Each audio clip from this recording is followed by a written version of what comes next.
detik-detik terakhir dari kehidupan Bapak kita di muka bumi ini, setelah sebelumnya hidup di dalam surga. Tapi karena sebuah dosa yang dilakukan bersama istrinya, keduanya pun diberi hukuman oleh Allah untuk tinggal di dunia yang penuh dengan suka dan duka, penuh dengan kesedihan dan kepedihan. Kenikmatannya tidak berlangsung lama. Kegembiraannya berganti dengan kesedihan. Allah menyebut kehidupan dunia ini zahratul hayatid dunya. Zahrah, bunga kehidupan dunia. Kenapa disebut bunga? Karena bunga tidak awet. Bunga tidak lama. Dia akan layu, kemudian kering, kemudian berterbangan di terpa angin. Ahibati fillah,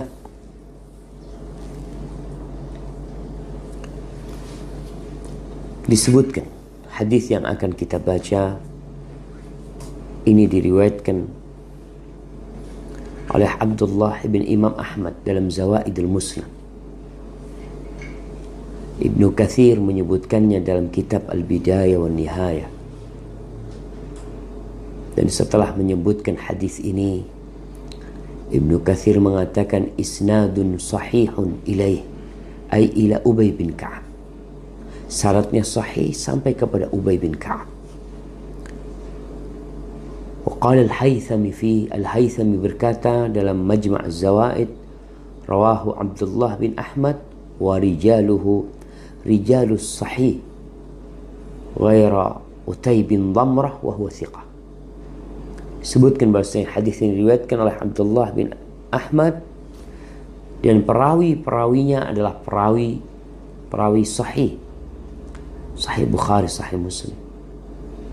Selain Utay bin Dhamrah dan dia adalah thiqah. Maka hadis ini walaupun mauquf kepada Ubay bin Ka'ab, tapi memiliki hukum marfu kepada Nabi alaihissalatu wassalam. Karena kisah ini tidak mungkin diketahui kecuali dengan wahyu ilahi. Kisah tentang Nabi Adam alaihissalam, yang tidak ada manusia yang pernah berjumpa dengan beliau yang masih hidup sampai sekarang. An Utay bin Dhamrah As-Sa'di qala ra'aitu syaikhan bil Madinah. Utay bin Dhamrah mengatakan, aku melihat seorang syekh, seorang yang sudah sepuh di kota Madinah. Ingat, Ubay bin Ka'ab adalah salah seorang sahabat Nabi yang mencatat wahyu ilahi. Bahkan dia termasuk yang menghafal semua Al-Quran di masa Rasul SAW. Dan dia yang mempelajari bahasa Yahudi dalam belasan hari. Karena dia memiliki tugas dari Nabi Sallallahu Alaihi Wasallam untuk membacakan surat-surat perjanjian atau surat apa saja yang datang dari orang-orang Yahudi, kemudian membalasnya atas perintah Nabi Alaihi Salatu Wassalam. Kata Utay bin Dhamrah, aku melihat syekh di Madinah sedang berbicara. Fasa'altu anhu, aku bertanya, siapa nih dia nih yang lagi mengajar, yang lagi memberikan kajian? Faqalu hadza Ubay bin Ka'ab. Dia ni adalah Ubay bin Ka'ab. Faqal, ingat ada perbedaan antara Ubay bin Ka'ab dengan Ka'ab al-Ahbar. Ka'ab al-Ahbar seorang tabi'in. Sedangkan Ubay bin Ka'ab sahabat Nabi dari kalangan Ansar. Ubay bin Ka'ab bukan mantan pendeta Yahudi. Ka'ab al-Ahbar, iya, dia mantan pendeta Yahudi yang masuk Islam. Karena sebagian penulis biografi para ulama mencampur adukkan antara dua orang ini. Sehingga mereka menyebutkan Ubay bin Ka'ab adalah salah seorang pemuka Yahudi, pendeta Yahudi, padahal tidak. Dia sejak kecil, ketika umur 11 tahun kira-kira, telah menghafal 17 surat, dan dia kemudian dapat tugas untuk menghafal wahyu dan mencatat wahyu ilahi. Dan Ubay bin Ka'ab berkata, Inna Adam alaihi salam lamma hadarahul maut qala li bani. Sesungguhnya Nabi Adam alaihissalam ketika kematian menjemput beliau sudah sakit, dan sakit yang berujung dengan kematian. Qala li bani, subhanallah, ketika orang sakit parah, ingin anak-anaknya berkumpul, berada di sekitarnya. Mungkin di situ dia hendak berpesan kepada anak-anaknya, dan juga peran penting untuk anak-anak agar menemani dan mendampingi orang tuanya di detik-detik terakhir dari kehidupan ini, agar bisa membimbing orang tuanya untuk mati husnul khatimah, agar mengatakan la ilaha illallah. Karena kita tahu sabda Rasul sallallahu alaihi wasallam, man kana akhiru kalamihi la ilaha illallah dakhala al-jannah. Barang siapa yang akhir dari ucapannya adalah la ilaha illallah, niscaya dia masuk surga. Dan mungkin dia akan mendengar pesan-pesan dari orang tuanya. Qala li bani, Adam ketika itu berkata kepada anak-anaknya, Baniya inni ashtahi min thimaril jannah. Adam mengatakan, wahai anak-anakku, aku nih kok kepingin ya makan dari buah-buah surga. Umur Nabi Adam 960 tahun. Dia masih ingat dengan keindahan surga. Dia masih ingat dengan rasa buah di surga, yang tentunya tidak sama dengan buah yang ada di muka bumi ini. Sebagian buah kau makan, kau sakit perut. Sebagian buah kau makan, kau batuk. Sebagian buah kau makan, radang tenggorokan. Sebagian buah kau makan, mungkin kau jadi stroke atau apa saja. Itu buah di dunia, dan itu sudah takdir ilahi. Nabi Adam alaihissalam mengatakan, inni ashtahi min thimaril jannah.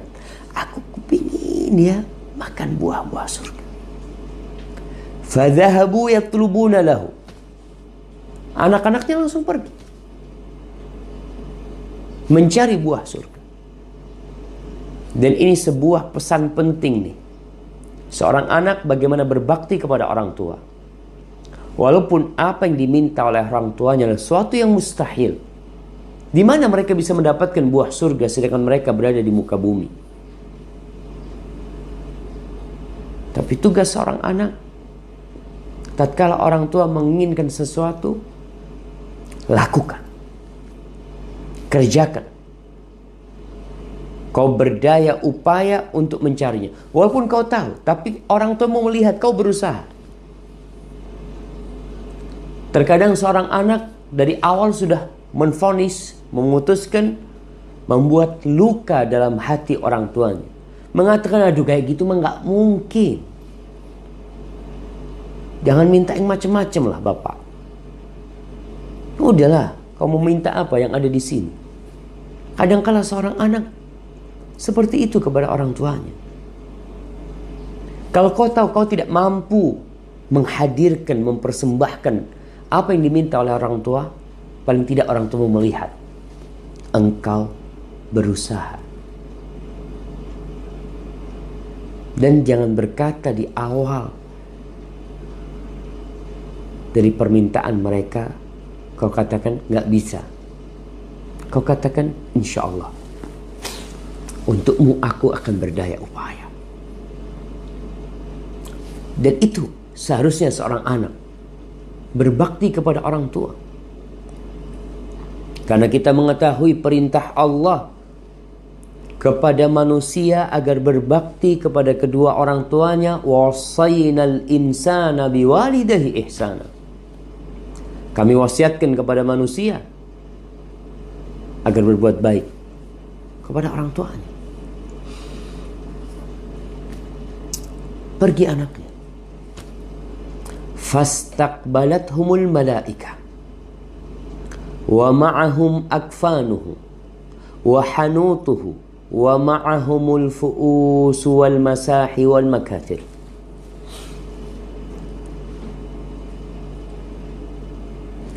Berangkat nih. Mereka berjumpa, disambut oleh malaikat-malaikat dalam wujud manusia. Tidak jauh dari tempat tinggal Nabi Adam alaihissalam. Mereka berjumpa dengan malaikat-malaikat dalam wujud manusia tentunya. Malaikat-malaikat itu membawa kafan, membawa minyak wangi, membawa cangkul, mungkin seperti timba atau skrup, bukan skrup ya. Kalau bahasa Jawanya itu serok tuh, untuk ambil tanah tuh. Mereka bawa itu, peralatan untuk menggali. Mereka bawa itu. Di sini kita lihat bahwasanya peralatan itu dari dulu sudah ada, dari sejak Nabi Adam alaihissalam. Jadi tidak seperti yang digambarkan bahwasanya manusia awal dari kera, kemudian tumbuh berkembang, lalu mereka membuat sesuatu dari batu ya. Ini zaman batu, kemudian zaman kayu, kemudian zaman apa lagi? Sekarang zamannya gadget kan. Allahu a'lam bishawab. Tapi yang jelas peralatan itu dibawa oleh malaikat. Ada kafan, ada parfum, ada cangkul, ada semacam timba yang mungkin terbuat dari apa, Allahu a'lam pada waktu itu. Kemudian ada juga serok yang untuk membuang tanah nanti. Faqalu lahum, malaikat-malaikat itu bertanya, ya bani Adam, ma turidun wa ma tatlubun aw ma turidun wa aina tadhhabun. Mereka bertanya kepada anak-anak Adam, apa yang kalian inginkan? Kalian nyari apa? Kalian mau kemana? Qalu, mereka berkata, abuna marid, ayahanda kami sakit. Hadhihi hiyal hayatud dunya. Inilah hakikat kehidupan dunia. Kau akan sakit. Rasulullah sallallahu alaihi wasallam di akhir hayatnya sakit. Bahkan sakit beliau berkepanjangan sampai 10 hari. Parah iya. Beliau demam, panas tubuhnya. Bahkan ketika Abdullah bin Mas'ud menyentuh kulit Rasulullah sallallahu alaihi wasallam, dia mengatakan, ya Rasulullah, innaka tu'aqwa'kan syadidan. Wahai Rasulullah SAW, kau sakitnya kok parah banget. Apakah ini karena kau akan mendapatkan pahala 2 kali?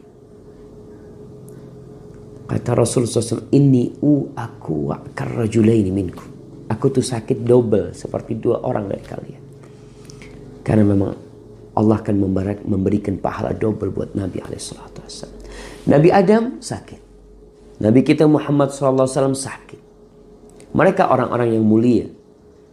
Nabi Adam alaihissalam manusia pertama yang Allah perintahkan malaikat-malaikat untuk sujud menghormati Nabi Adam alaihissalam.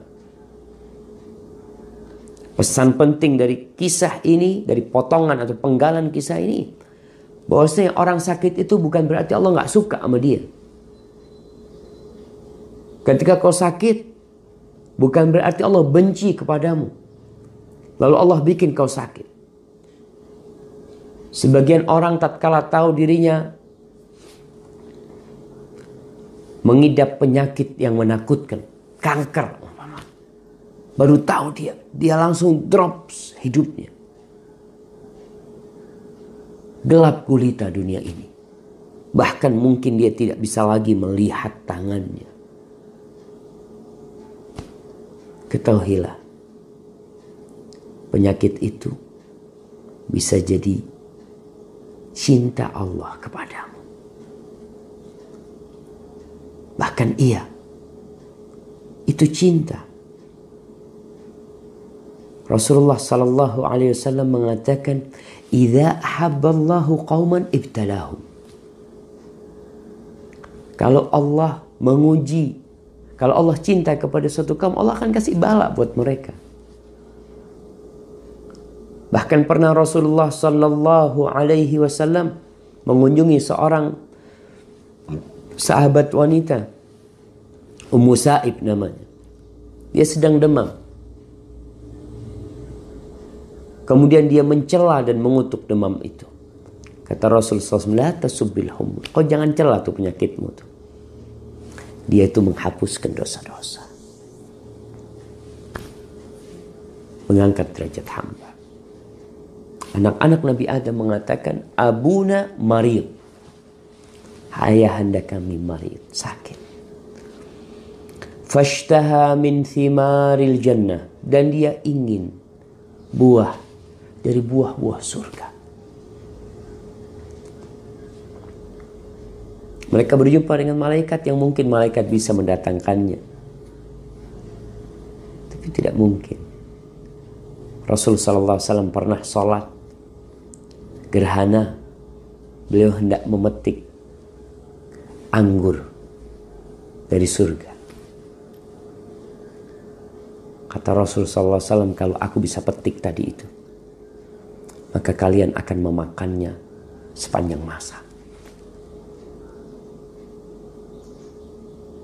Karena kita tahu surga itu adalah kehidupan yang abadi. Allah SWT. Apa jawaban malaikat ketika mendengarkan ucapan anak-anak Adam? Qalu lahum irji'u faqad qudiya qada'u abikum. Kalian pulang sudah. Sudah datang tuh ketentuan buat ayahanda. Udah datang. Udah waktunya. Jadi nggak perlu lagi kalian mencari hal itu. Maka akhirnya mereka nggak jadi balik. Faja'u falamma ra'athum Hawa arafathum. Maka mereka datang menuju ke rumah Nabi Adam alaihissalam.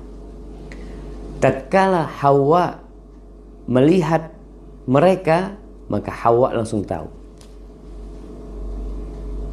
kalau mereka adalah malaikat-malaikat Allah yang hendak mencabut nyawa Nabi Adam dan menguburkannya. Faladat bi Adam. Maka dia datang memeluk Nabi Adam, meminta kepada Nabi Adam supaya memilih kehidupan dunia. Kenapa? Karena para nabi tidak dicabut nyawanya kecuali setelah mereka ditanya, kau mau mati atau masih mau hidup? Nabi kita Muhammad sallallahu alaihi wasallam, beliau ketika sakit Beliau masih sempat berceramah di masjid. Beliau duduk di atas mimbarnya menceritakan, inna abdan khayyarahullah. Sesungguhnya ada seorang hamba yang Allah kasih pilihan. Baina zahratil hayatid dunia. Antara kehidupan dunia ini atau yang di sisi Allah. Kemudian hamba itu memilih yang di sisi Allah. Nabi kita dikasih pilihan sallallahu alaihi wasallam. Nabi Adam pun seperti itu. Maka Hawa berharap agar Adam tidak memilih kematian. Dan kita akan tahu bahwasanya ternyata Nabi Adam meninggal lebih dahulu daripada Hawa. Dan kalau kita melihat banyak nih, Allahu a'lam bishawab. Ini sekedar fenomena yang kita lihat bahwasanya memang kebanyakan suami itu mati lebih dulu daripada istri. Banyak tuh Rasul SAW meninggal terlebih dahulu sebelum istri-istrinya. Walaupun Khadijah, satu istri yang meninggal di masa Nabi SAW. Ketika mengharap Hawa agar Adam memilih kehidupan dunia, apa kata Adam AS? Ilaiki anni, fa inni innama utitu min qibaliki. Kau pergi ke sana, udahlah nggak usah, kata Allah. Kau pergi sana, kata dia. Aku nih gara-gara engkau nih. Ya, tidak bisa disalahkan sebenarnya Hawa. Karena kita tahu Allah sudah menetapkan bahwasanya wanita adalah godaan buat lelaki. Dan istri, sebagaimana Allah katakan, ya ayyuhalladzina amanu inna min azwajikum wa auladikum aduwwan lakum fahdharuhum wa in ta'fu wa tasfahu wa taghfiru fa innallaha ghafurur rahim. Wahai orang-orang yang beriman, sesungguhnya ada sebagian dari istri-istri kalian, pasangan hidup kalian, anak-anak kalian yang musuh buat kalian. Fahdharuhum, hati-hati kau menghadapi mereka. Godaan dari mereka, mereka menuntut ini, mereka minta ini dan itu. Itu adalah kodratnya wanita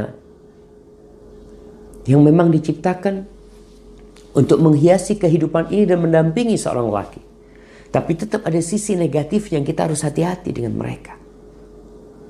Tapi kata Allah, kalau kau maafkan mereka, kau lupakan kesalahan mereka, kau ampuni mereka, itu lebih baik buat kalian. Khalli baini wa baina malaikati rabbi. Sudah biarkan antara aku dengan malaikat-malaikat Rabbku. Itu kata Nabi Adam. Biarkan sudah. Maka malaikat datang. Faqabadhuhu. Dicabut nyawanya. Wa ghassaluhu. Dimandikan Nabi Adam. Ini kita akan lihat bagaimana syariat orang setelah meninggal dunia. Malaikat datang untuk memberikan pelajaran. Karena kita tahu kisah Habil dan Qabil. Ketika Qabil membunuh Habil. Dan ceritakan bahwasanya kisah itu terjadi ketika Nabi Adam alaihissalam tidak ada di tempat. Beliau sudah berangkat haji dalam beberapa riwayat. Sehingga Qabil ketika itu dia nggak tahu akan melakukan apa dengan jasad saudaranya. Maka akhirnya Allah kirim burung gagak mengajarkan kepada Qabil bagaimana menguburkan jasad saudaranya. Di sini dijelaskan waqasa dimandikan terlebih dahulu. Setelah dimandikan wakafanuhu, dikasih kafan, wahannatuhu, dikafani, kafan yang udah dibawa oleh malaikat-malaikat, dan dikasih parfum, kasih minyak wangi. Wahafaru lahu, kemudian digali buat Nabi Adam. Mereka udah bawa peralatan untuk menggali. Nih pelajaran penting. Wa alhadu lahu, kemudian dibikin lahat. Kuburan itu ada dua macam. Ada yang dibelah buminya tuh, tanahnya di tengah dibelah, dimasukin jasadnya. Ada yang modelnya lahat, jadi arah kiblatnya dilobangin. sebesar jasad-jasad yang dimasukin nantinya. Nabi Adam pakai lahat.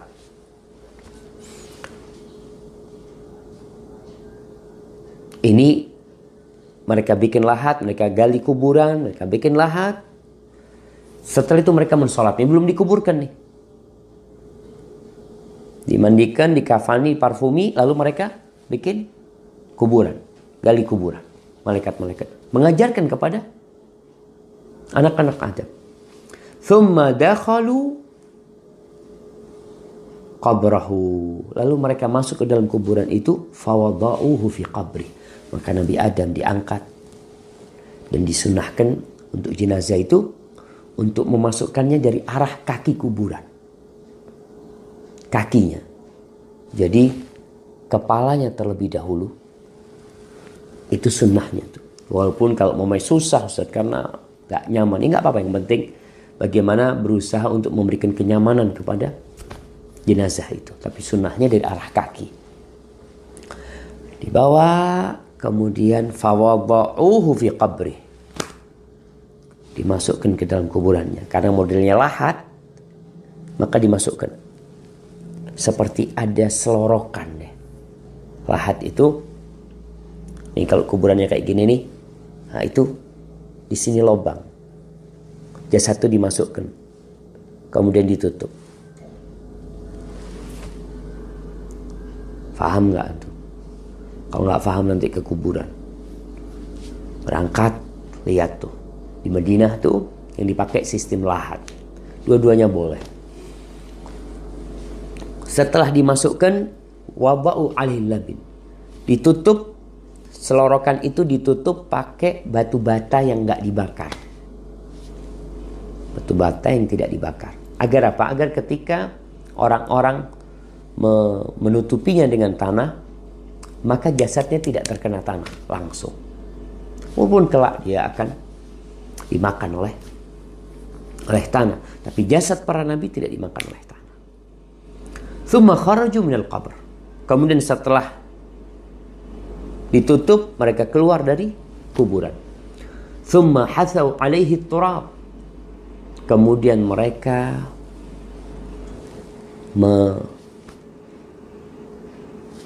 mengambil tanah, menutupinya dengan tanah galian itu.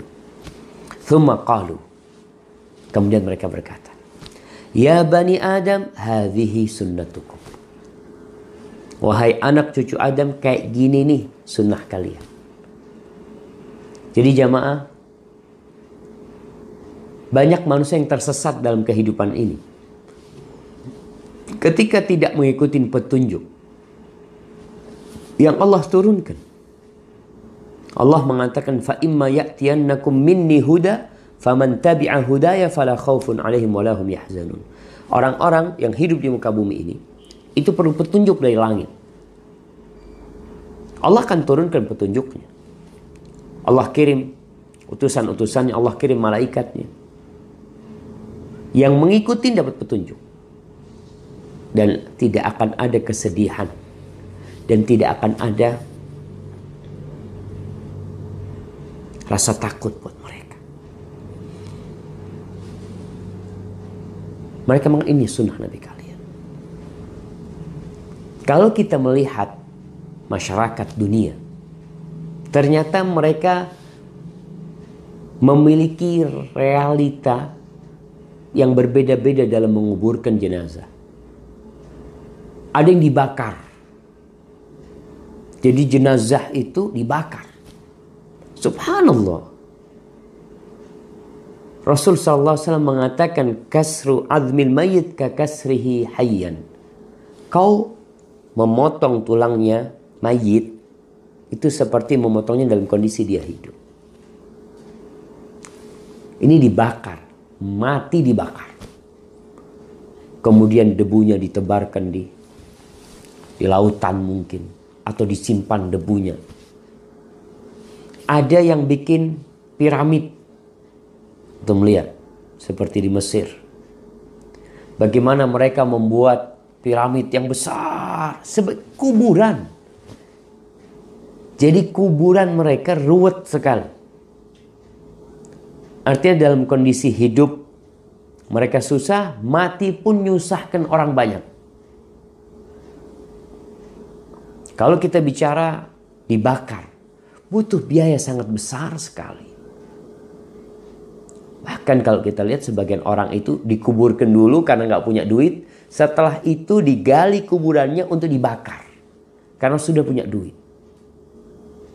Berarti dia membebani keluarganya. Sekali lagi karena mereka tidak mengikuti petunjuk. Ada yang pakai piramid. Yang kalau Anda lihat piramid itu tinggi dan orang kalau menguburkannya harus lelah ya. Ada yang di gunung-gunung dikuburkan, di lereng-lereng bukit.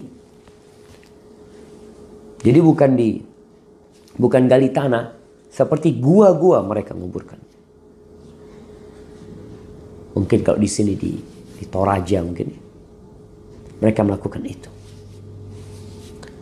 Ada model apa lagi? Ya berbagai macam lah mereka lakukan. Ada yang jasadnya itu dimumikan mungkin. Sehingga ya sekali lagi mereka seakan-akan ingin hidup lebih panjang setelah kematian mereka. Jasadnya tidak ingin dimakan oleh tanah. Mereka simpan, mereka awetkan. Padahal sejatinya bukan masalah dengan jasadnya. Masalah dengan kehidupan setelah kematian. Barakallahu fiik. Jadi kalau kita lihat apa yang dilakukan oleh umat Islam, apa yang diajarkan oleh Rasulullah SAW sesuai dengan sunnah para nabi sejak Nabi Adam alaihissalam. Dan ini berarti semua syariat. Semua syariat. Artinya dari sejak Nabi Adam sampai Nabi Muhammad SAW tidak ada perubahan dalam masalah penguburan ini. Dan kita bisa ambil pelajaran penting dari kisah tadi. Bahwasanya mengajarkan sebuah teori dengan lisan itu terkadang kurang membekas dalam hati. Tapi kalau dengan praktek itu malaikat. Anak-anak Adam melihat praktek itu. Bagaimana sejak mulai dimandikan, dikafani, dikasih parfum, kemudian mereka menggali kuburan, bikin lahat, mereka turun, mereka ambil jenazah, mereka melihat proses itu. Sehingga mereka insya Allah tidak akan lupa. Berbeda kalau kita baca sebuah teori. Cara menguburkan jenazah. Kita baca, oh iya, cara memandikan jenazah. Kita baca, oh dimulai dengan yang bagian kanannya, kemudian bagian kirinya, kemudian ya pakai sabun, kemaluannya nggak boleh terbuka, nggak boleh tersingkap. Kita baca. Berbeda dengan kalau kita melihat. Dan orang tua pun ketika mengajarkan sesuatu kepada anaknya, pelajaran paling penting adalah dengan cara memberikan qudwah, memberikan contoh. Sebagian orang tua berkata kepada anaknya, "Nak, jangan merokok. Rokok ini berbahaya. Bikin batuk, bikin penyakit, membunuhmu." Kau lihat, bapaknya masih merokok. Kira-kira anak itu akan ikut omongan bapaknya, apa akan ikut perbuatan bapak? Mungkin yang disampaikan bapaknya dia udah lupa. Tapi yang dia lihat bagaimana bapaknya terus menyedot itu asap, dia tidak akan lupa. Kemudian kita melihat kemuliaan Nabi Adam dalam kisah ini. Apa kemuliaan yang Allah berikan kepada Nabi Adam? Ketika awal diciptakan, malaikat diperintahkan untuk sujud. Ketika meninggal dunia, malaikat langsung yang mengurusin jenazahnya. Bahkan mereka yang mensolati Nabi Adam alaihissalam dan memakamkannya. Kemudian kita juga bisa ambil pelajaran kalau malaikat itu bisa berubah. Mereka tercipta dari cahaya. Mereka memiliki sayap. Allah sebutkan ja'ilil malaikati rusulan uli ajniha mathna wa thulatha ruba'. Ada yang sayapnya 2, ada yang 3. Ada yang empat sayapnya. Itu sayap malaikat. Tapi Allah berikan kekuatan kepada mereka. Mereka bisa berubah dalam wujud manusia. Dan di dalam banyak hadis disebutkan bagaimana Jibril alaihissalam datang menjumpai Rasulullah sallallahu alaihi wasallam dalam wujud seorang sahabat, Dihya al-Kalbi, dalam kondisi naik kuda. Kemudian yang terakhir, alat-alat itu sudah ada pada waktu itu, walaupun kemudian berkembang. Karena yang dibawa oleh malaikat jelas cangkul, ya, tadi serok itu, kemudian untuk angkat tanah, itu sudah ada pada masa itu. Cuma tentunya mengalami perubahan dengan semakin modernnya manusia. Allah berikan akal kepada manusia untuk menciptakan berbagai alat yang bermanfaat. Yang kalau kita lihat ada alat berat, ya, untuk menggali sekarang. Jadi kalau mau menguburkan korban bencana itu, mereka udah tidak gali lagi pakai cangkul, tapi mereka pakai alat berat, ya, seperti itu. Tapi ala kulli hal, kita bisa ambil pelajaran penting dari kisah ini, bahwa seorang harus berusaha menjadi orang baik agar husnul khatimah. Dosa yang pernah dilakukan, kita tetap harus mengingatnya agar kita tidak meremehkan itu dosa. Agar ingatan kita dengan dosa yang pernah kita lakukan mendorong kita untuk bertobat, untuk mendekatkan diri kepada Allah. Hadza wallahu a'lam bishawab. Kita masuk ke sesi tanya jawab. Ana rasa mungkin sudah ada pertanyaan yang masuk. Bismillah.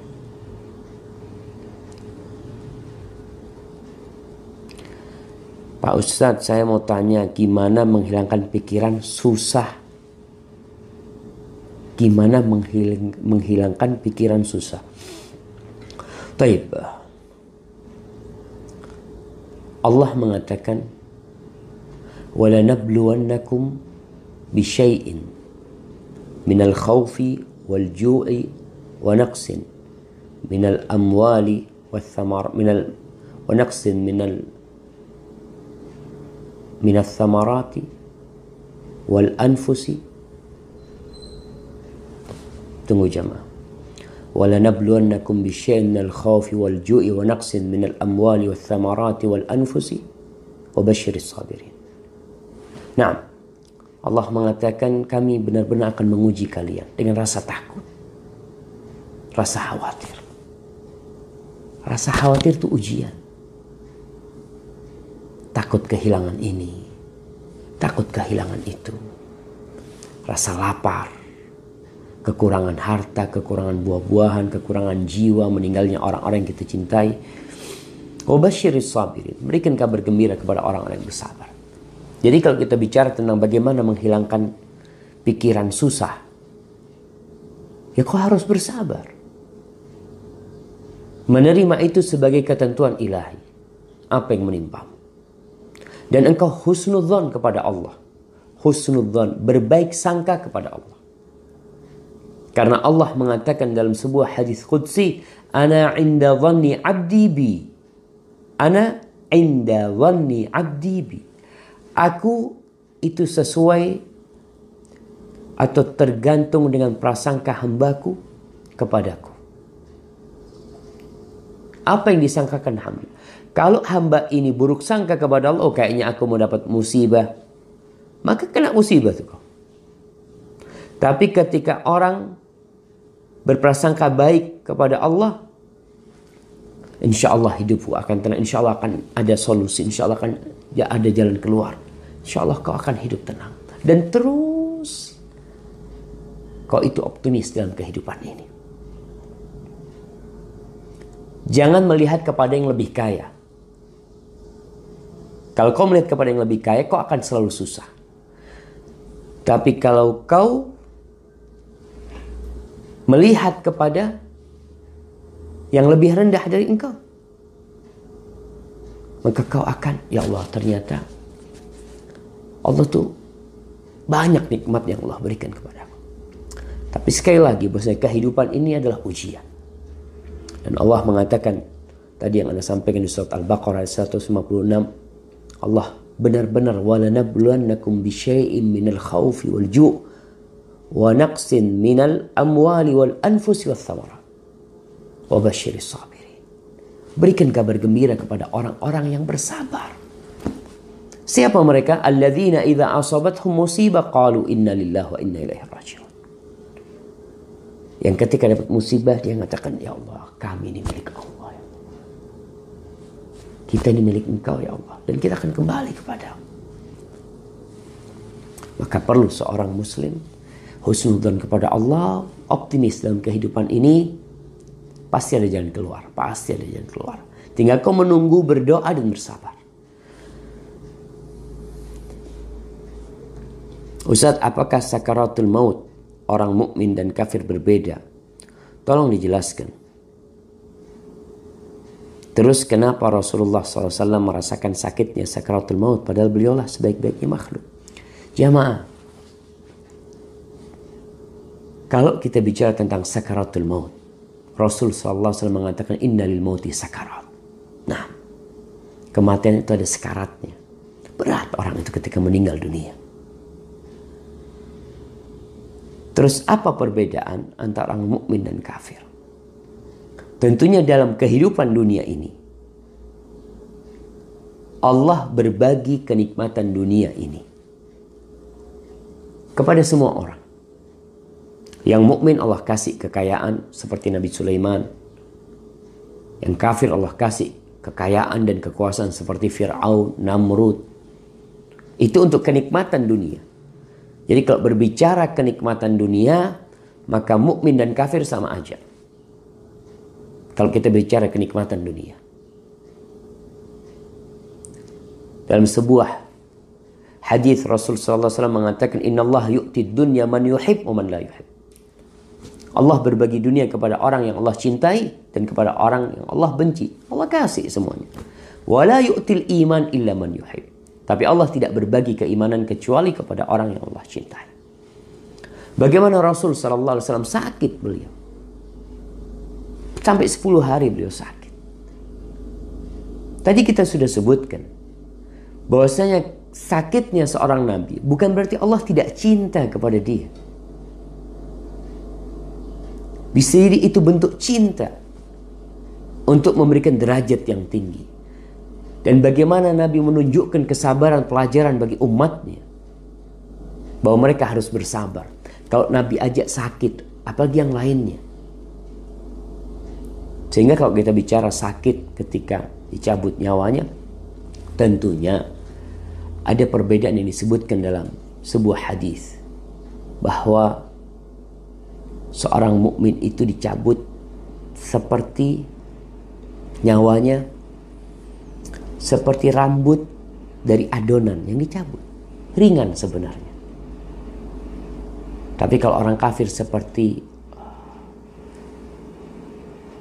bulu basah, ya, yang dicabut dari sana susah banget, dia harus berat sekali. Kenapa penyebab perbedaan ini? Karena seorang mukmin ketika dicabut nyawanya, dia ridho, dia kepingin memang pergi. Dan Rasul SAW mengatakan Allahumma firrafiqil a'la, Allahumma firrafiqil a'la. Jadi walaupun beliau sakit, dicabutnya nyawa itu, beliau dalam kondisi ridho dan mudah sekali pencabutannya. Tapi proses sakit itu ada.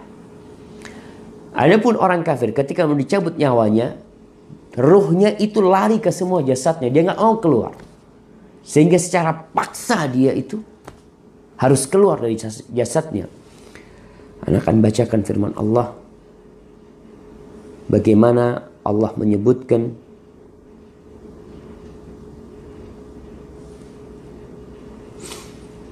tatkala orang-orang kafir mati. Nih di surat Al-Anfal ayat 50 dan 51. Allah mengatakan, walau tara idh yatawaffal ladzina kafarul malaika yadribuna wujuhahum wa adbarahum wa dhuqu adzabal hariq.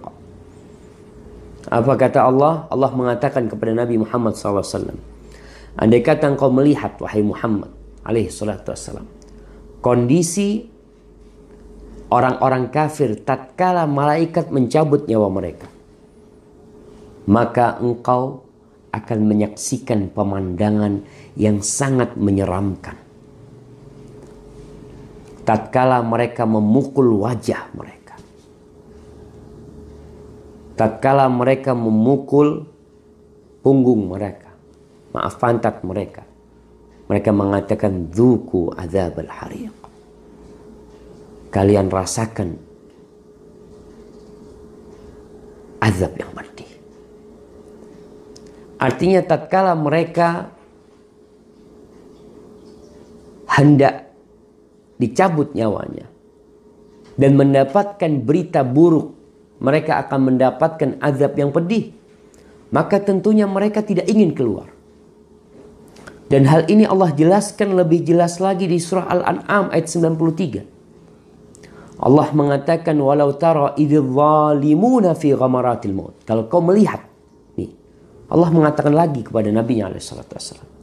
Melihat apa? Melihat tatkala orang-orang zalim dalam posisi sakaratul maut. Kematian datang menjemput mereka. Wal malaikatu basitu aydihim. Ketika malaikat membentangkan tangan mereka dengan memukul mereka, dengan menyuruh mereka untuk keluar jasadnya. Akhriju anfusakum, keluarkan nyawa kalian. Kenapa mereka tidak mau keluar? Ya, karena mereka mendapatkan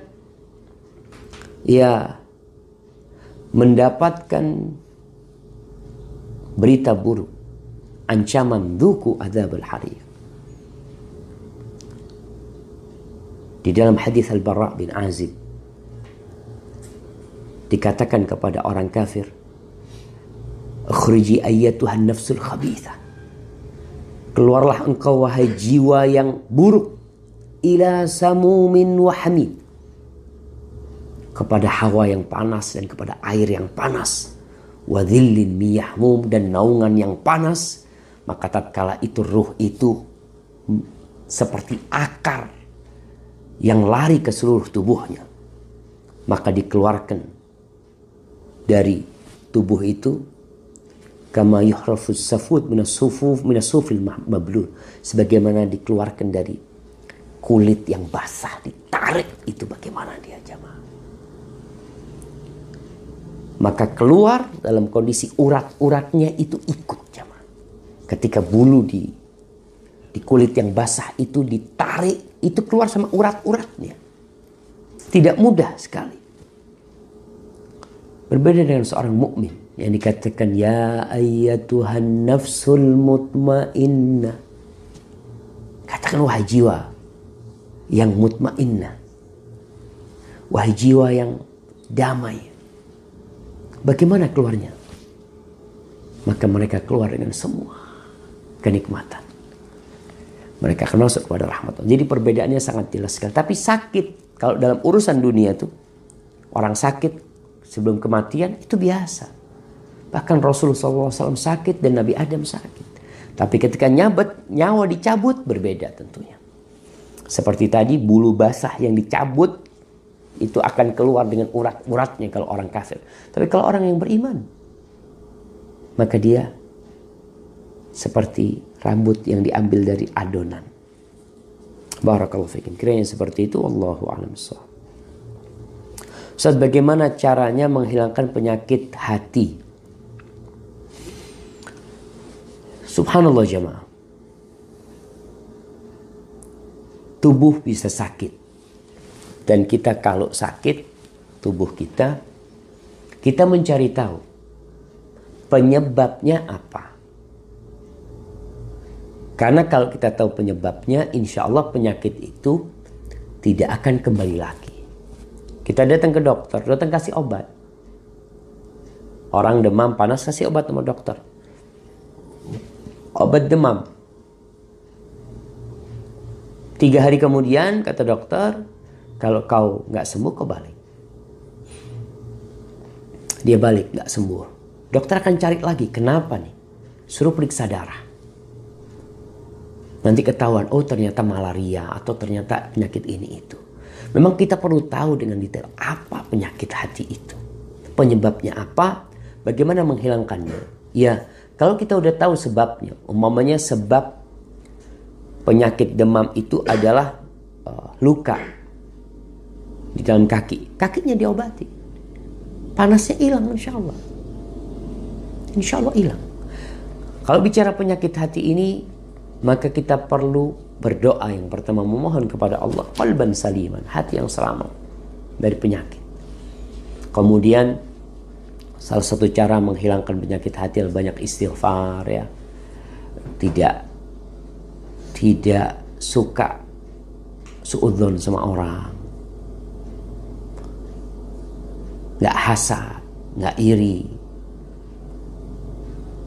Kemudian kita perlu mengevaluasi hati kita. Karena penyakit hati yang paling besar adalah kesyirikan. Dosa-dosa yang lainnya adalah penyakit hati yang akan membuat hati jadi gelap. Maka istighfar adalah salah satu obat yang membuat hati kita jadi jernih dan baik lagi.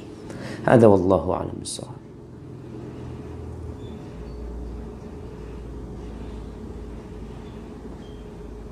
Naam, dari hamba Allah di Medan.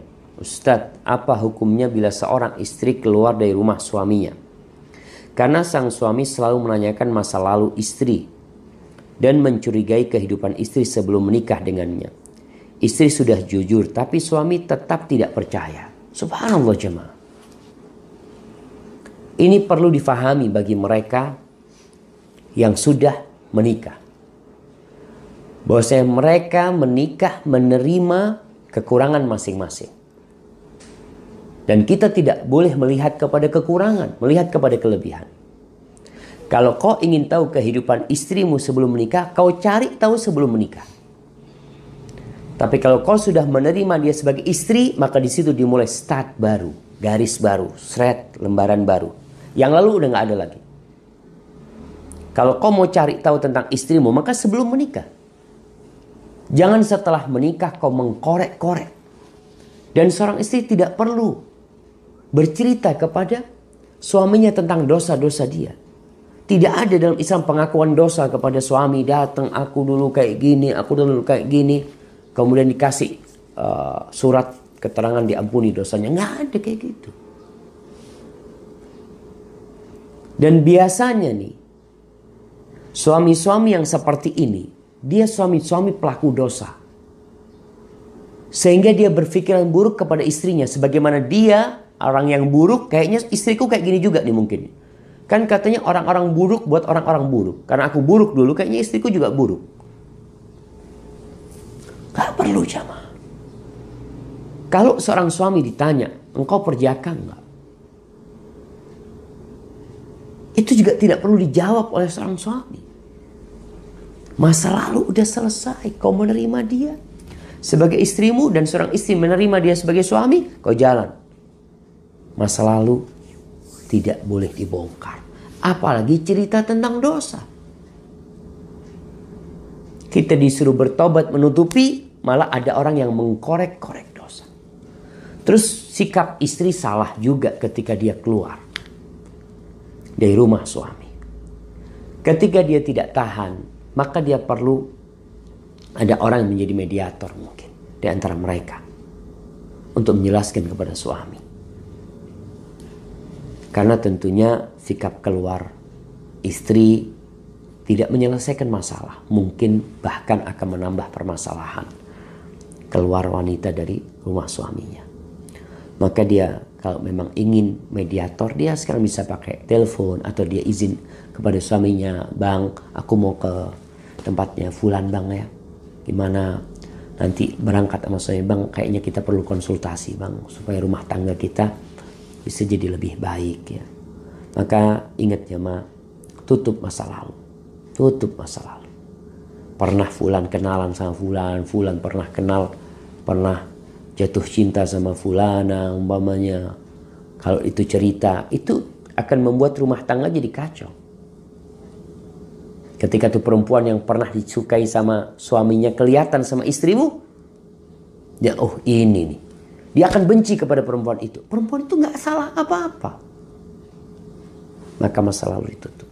Selesai. Kau mulai dengan lembaran baru.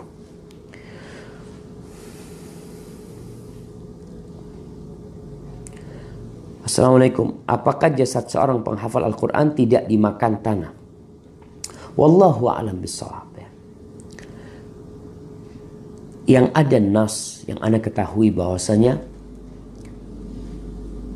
bumi itu tidak memakan jasad para nabi. Dan kalau ditemukan ada orang-orang yang jasadnya tidak dimakan tanah, itu sebuah karamah mungkin buat dia.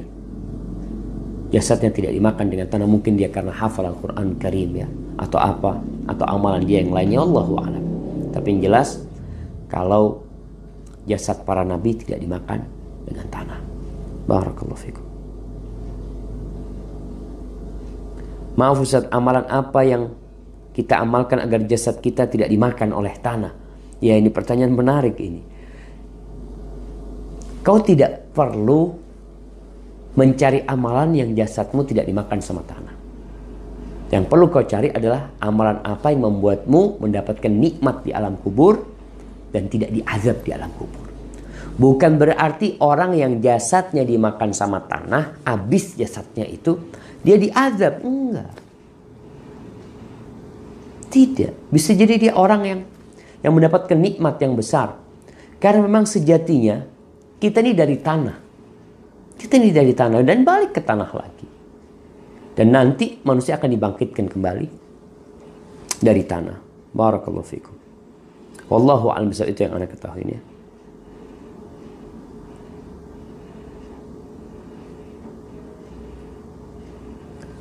Nah, ini pertanyaan, apakah bayi meninggal sudah dijamin surga? Mohon jawabannya.